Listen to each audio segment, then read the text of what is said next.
What's good, y'all? Welcome back to Combat Sports Central. Today is a little bit more of a relaxed video. Instead of breaking down a fighter's career highlights and stuff like that I do throughout the week on Fridays, instead we're going to do kind of a breakdown for some of my favorite picks like I've done in the past on Fridays, but we're also going to recap all the previous weeks.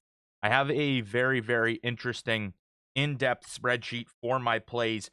The immediate instant plays, again, I can't say this enough, are on my Twitter because it's much easier to post a pick that I like immediately on there than it is to make a video about it and break it all down. And then the odds start switching and I bring you guys less valuable content through that. But I want to definitely look back because I don't usually do that. I don't look back at the plays that I've made. I have them all written down. I look back at them on my own, but I don't do it in a video format for you guys to see. It's going to be full transparency with all my picks.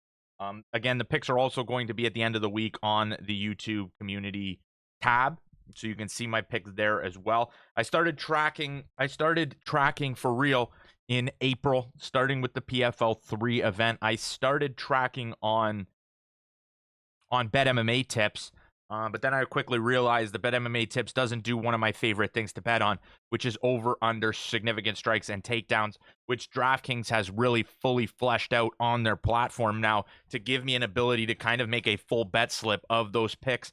The money lines and stuff are a little tougher for me because when I'm watching mixed martial arts, the unknowns are so high and the unpredictability of mixed martial arts makes betting fighters, over-unders, that kind of stuff difficult to do. Now, sometimes there are outliers that I feel very strongly about odds-wise, and those I do make plays with as well. So I started with Bet MMA tips, and I was able to do that for a couple plays. But then coming to pay-per-views and stuff, I realized that I can't really use Bet MMA tips anymore to track all of my plays. So I started this spreadsheet, and this will be an every Friday video, an updated look at it.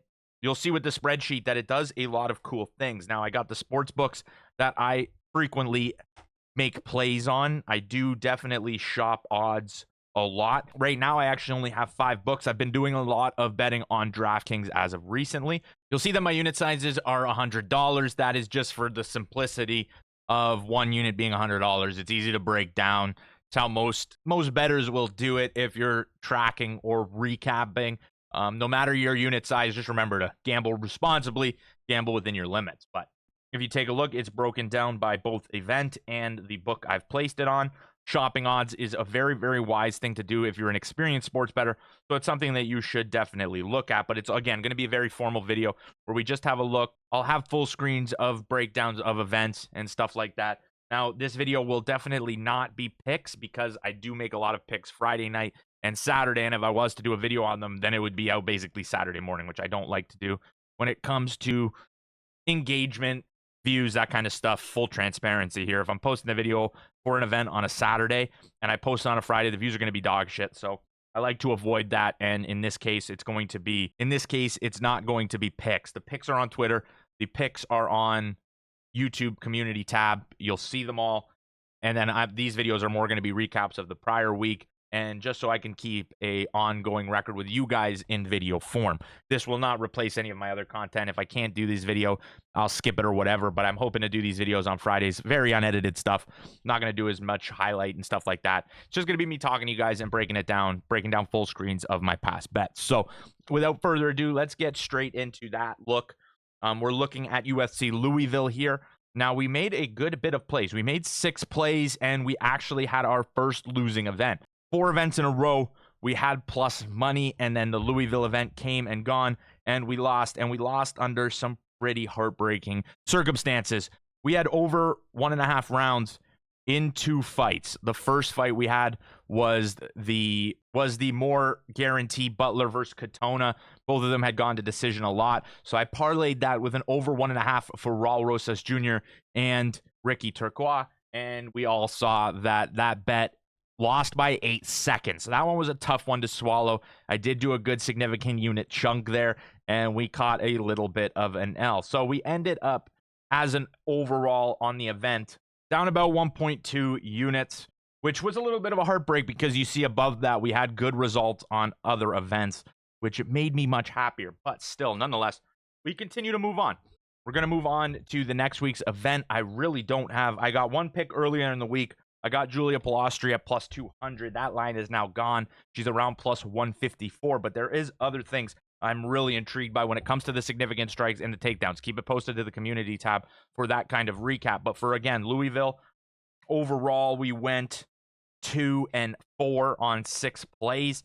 We had a couple half units in the Zach Reese-Marquez fight. I thought Reese was going to win, but I thought the fight was going to go a little bit longer than under half a minute. Zachary Reese ended up landing the knockout very, very quickly. I had over half a takedown for both fighters at really, really good odds, 6.5 and 5-1 odds.